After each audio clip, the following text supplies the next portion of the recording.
Ya pemirsa, kembali lagi kita di segmen Gocek bareng Bro Marco. Halo Bro Gati. Marco, Ya. kita akan membahas mengenai hasil leg Betul. 1 semifinal Ya, betul Liga sekali. Champions. Nah, ini sudah ada hasilnya. Ya. Arsenal dengan PSG hasilnya 0-1. Dan Tapi juga tahan dulu Gati, sebelum kita bahas lebih jauh soal Liga Champions, kita mau ngasih selamat dulu nih kepada para pendukung Liverpool yang akhirnya berhasil. Tidurnya nyak nih, udah juara di Liga Inggris 2024-2025. Bro Marco tidur nyak juga nggak nih? Saya bukan pendukung Liverpool. Oh, bukan. Berarti saya pas nih ya, merah-merah ya? Merah-merah, Liverpool. Cocok, Dan ya. yang pasti perdebatan udah usai, kata Philip Neville, kalau saat ini Liverpool udah 20 gelar Liga Inggris. Artinya tim tersukses di Liga Inggris sudah tahu dong siapa sekarang. Jadi sama kuat nih, MU sama Liverpool ya? MU sama Liverpool, tapi ada perbedaannya nih. Yang paling kuat Apa siapa? tuh? Yang paling banyak Liga Eropanya siapa? Siapa? Kan gitu kan? Ya, Oke. silakan dijawab sendiri aja. Jawab sendiri. Oke, kita balik lagi Kita balik pembahasan lagi nih kita ke ya. Liga Champions, Gati. Iya, hasil. Betul. Tadi udah dibahas Arsenal, PSG 0-1. Ya. Nah, kita bahas ini dulu. Betul. Oke, Kita hasil bahas ceki-ceki dari- Bro Marco hasilnya sesuai Ya. dengan prediksi Bro Marco atau gimana? Sebenarnya agak di luar prediksi sebenarnya ya, karena kemarin kita berharap sebenarnya Arsenal karena main di kandang, di Emirates harusnya berharap akan meraih kemenangan lagi, karena memang belakangan ini Arsenal cukup bermain baik ya, apalagi tampil di kandangnya sendiri. Dia berhasil mengalahkan atau menyingkirkan Real Madrid di babak perempat final. Namun sepertinya memang Arsenal sudah kembali ke kodratnya nih, tim PHP. PHP. Apa tadi PHP?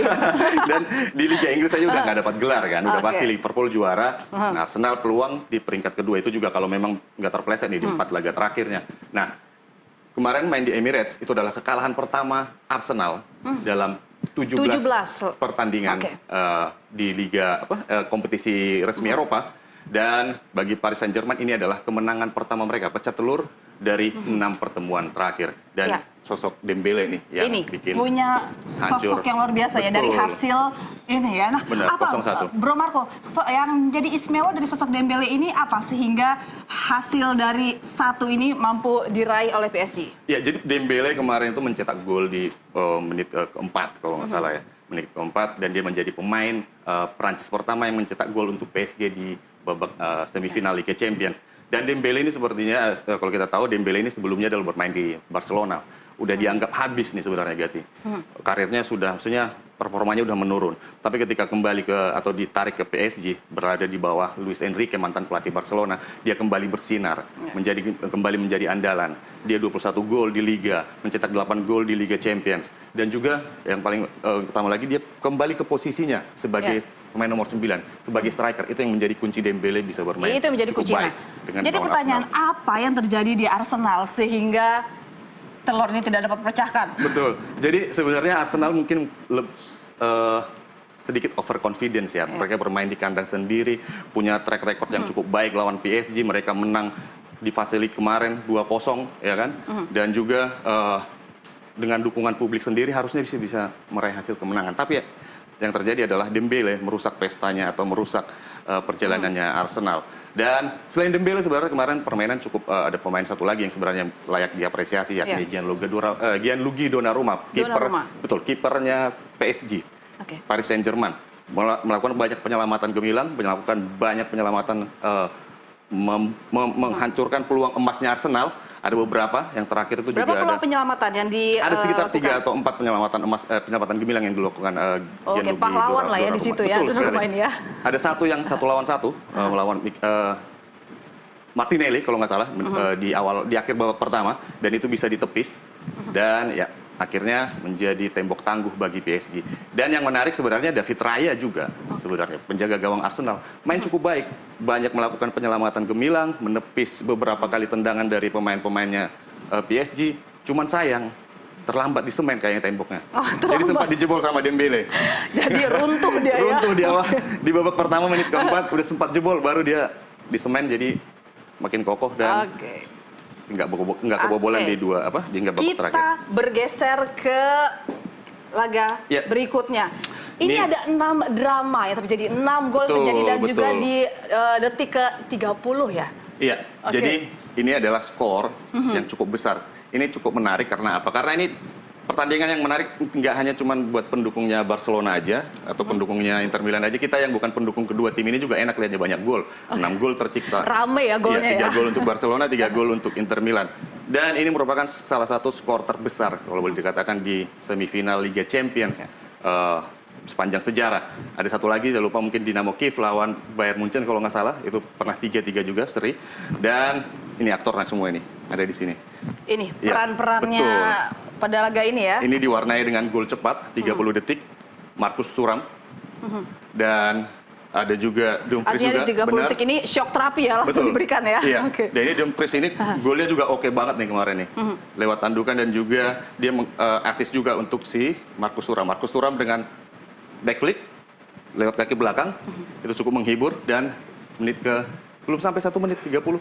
30 detik? Iya, betul. Dan itu menjadi salah satu atau gol tercepat di sejarah semifinal Liga Champions. Baru mulai langsung gol ya? Betul sekali. Dan kita tahu bahwa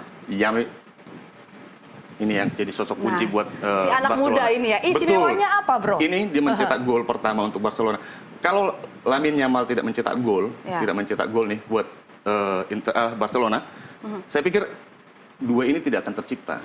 Apakah ini hasil keturunan Yamal ini karena dia pernah waktu itu viral, dia lagi ngerjain tugas ya? Ini golnya ini hasil keturunan Yamal ini ya? Jadi Yamal bermain cukup baik kemarin. Kita seperti melihat Messi muda sebenarnya. Masih 17 tahun, punya banyak gelar, punya banyak trofi, punya penghargaan banyak. Dan golnya kemarin dia bermain cukup lugas, cukup menikmati permainan, dan cukup percaya diri. Hingga akhirnya mencetak gol pertama untuk Barcelona. Dan kemudian diikuti oleh Ferran Torres, gol kedua. Lalu ada gol bunuh diri dari Jan Sommer, dan akhirnya menjadi 3-3. Nah, yang menarik dari Yamal ini sebenarnya apa? Dia usianya masih muda, 17 tahun.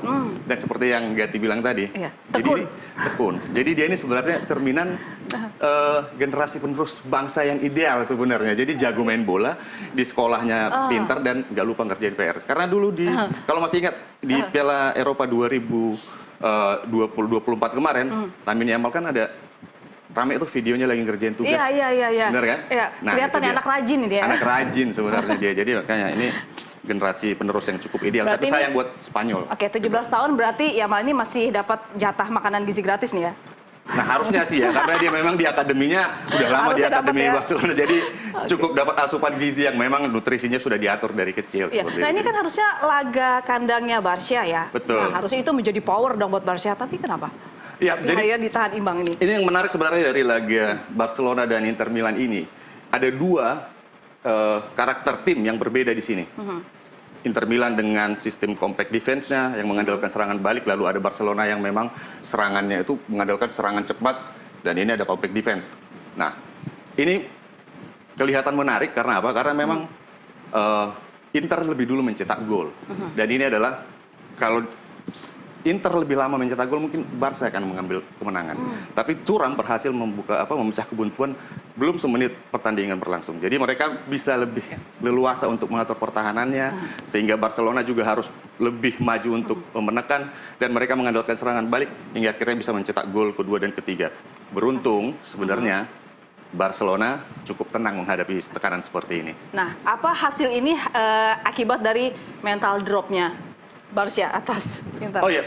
Karena di awal itu sudah langsung dihajar di detik ke-30. Jadi sebenarnya memang tipikal pemain-pemain yang dengan pertahanan yang cukup rapi ya, cukup kokoh. Mereka tuh mengejar gol di menit-menit awal, sehingga mereka bisa fokus untuk bertahan dan akan memancing tim lawan untuk bisa lebih menekan, lebih jauh masuk ke daerah sendiri. Lalu mereka menerapkan serangan balik yang cepat untuk bisa menghasilkan tambahan gol. Dan ini sebenarnya sempat berhasil dilakukan oleh Inter Milan.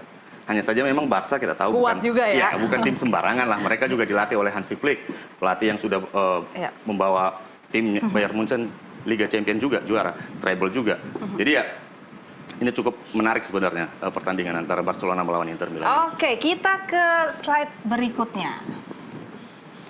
Ya. Kita akan membahas mengenai Tifo. Ini sempat heboh viral nih. Apa, Bu Marco, yang terjadi ini? Perbandingan dari dua gambar ini apa? Kalau kita lihat ya udahlah ya. Dari sini aja udah kelihatan sebenarnya ya. Kayak nggak niat gitu loh. Maksudnya udah transparan, gambarnya cuma seadanya doang. Kalau kita lihat dari sini tipis ya. Betul sekali. Ini kan sebenarnya nggak ada pelurunya juga nih. Kelihatan bahwa kemarin memang nggak ada peluru yang bersarang di gawangnya PSG. Jadi ya wajar sih, banyak meme, banyak dikritik, banyak dijulitin netizen. Cuman ada yang menarik sebenarnya, bahwa sebenarnya katanya ya, ini bukan karya supporternya Arsenal. Mereka tuh udah patungan sebenarnya. Jadi karya siapa? Ada ratusan juta lah terkumpul untuk bikin tifo atau koreo yang memang tujuannya itu adalah untuk menyemarakkan pertandingan dan memberi dukungan kepada timnya dan sekaligus menjatuhkan mental lawan. Nah, seperti ini nih. Nah, ini kan yang di GBK ya? Ya, ini di GBK. Kayaknya lebih, lihat bedanya lebih heboh, kan? lebih keren itu kan kita kan. Okay. Nah, katanya sih keren, kata pendukung-pendukung Arsenal sebenarnya koreo yang mereka ciptakan itu keren. Tapi nggak disetujuin sama klub. Jadi akhirnya hasilnya seperti ini. Itu aspirasinya nggak diterima, akhirnya klub mau bikin koreo sendiri, bikin tifo sendiri. Ya, seperti ini nih.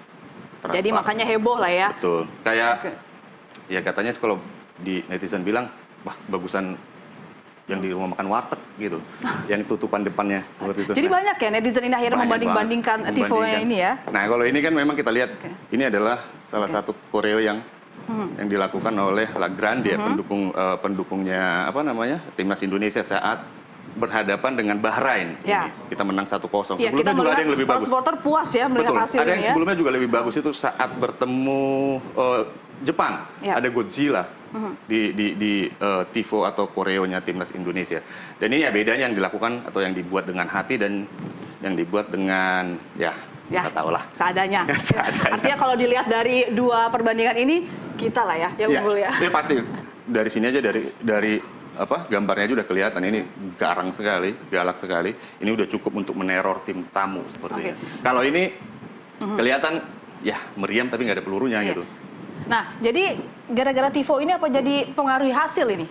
Arsenal jadi sebenarnya harusnya sih nggak berpengaruh secara langsung ya, tapi memang kemarin itu banyak netizen juga atau cinta sepak bola, penggemar sepak bola itu agak julid juga lah ke supporter Arsenal. Karena apa? Karena memang dianggap nggak memberikan dukungan yang benar-benar powerful gitu loh ke timnya sendiri. Bahkan Wayne Rooney juga kemarin sempat kesal juga, Arsenal dukungannya gini amat. Bahkan PSG kemarin itu duluan nyanyi-nyanyi daripada pendukungnya Arsenal. Nah, makanya dijulitin ya itu ya kelihatan ya.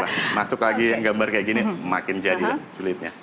Oke. Nah kalau kita lihat ini dari hasil pertemuan leg pertama, yaitu hasilnya itu apakah sudah dapat dilihat nanti. Nah kita akan lihat di slide selanjutnya. Dalam sepak bola apapun bisa terjadi dan ini memang masih leg pertama ya, leg pertama babak semifinal.